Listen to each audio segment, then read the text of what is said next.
मेरे भक्तों, जिस क्षण तुम ये शब्द सुन रहे हो, उसी क्षण पवन पुत्र हनुमान की कृपा तुम पर बहने लगी है।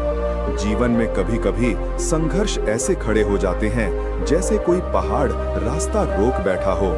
पर याद रखना, जहां इंसान का साहस टूटता है, वहीं हनुमान जी का आशीर्वाद शुरू होता है। एक छोटा सा गांव था। वहां रहता था आरव, सीधा साधा, पर जीवन की परेशानियों ने उसे थका दिया था।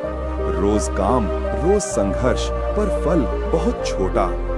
एक दिन वो मंदिर में बैठा रोने लगा और बोला, हनुमान जी, मैंने कभी किसी का बुरा नहीं किया, फिर भी मेरी राहों में इतने कांटे क्यों हैं?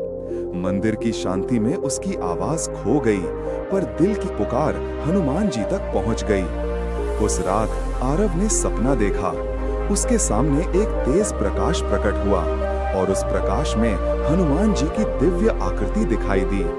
उनका स्वर गूंजा, मेरे भक्त, तुम्हारी हर पीड़ा मैंने सुनी है। तुमने धैर्य रखा, यही तुम्हारी सबसे बड़ी शक्ति है। कोई भी संकट ऐसा नहीं जिसे मेरा भक्त पार ना कर सके। बस थोड़ी सी श्रद्धा, थोड़ा सा साहस और थोड़ा सा विश्वास, यही तुम्हारी ढाल है। आरव बोला, प्रभु, मैं थक गया हूँ। हनुमान जी मुस्कुराए और बोले, थकान वहां होती है जहां उम्मीद खत्म हो जाती है, पर तुमने हार नहीं मानी। इसीलिए आज से तुम्हारी राह आसान कर दी जाएगी। कल से तुम्हें वही मिलेगा जिसकी तुमने सच्चे मन से प्रार्थना की है। बस अपने कर्म को मत छोड़ना। याद रखना, मैं हर उस हाथ को थामता हूँ जो प्रयास करना नहीं छोड़ता। अगली सुबह आरव जागा तो मन हल्का था, जैसे कोई बोझ उतर गया हो।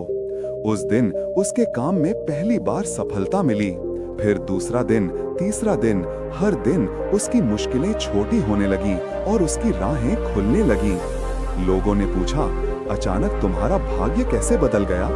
आरव बस मुस्कुरा कर कहता, जब हनुमान जी कृपा कर दें तो जीवन की बंद राहें भी खुद ब खुद खुल जाती हैं।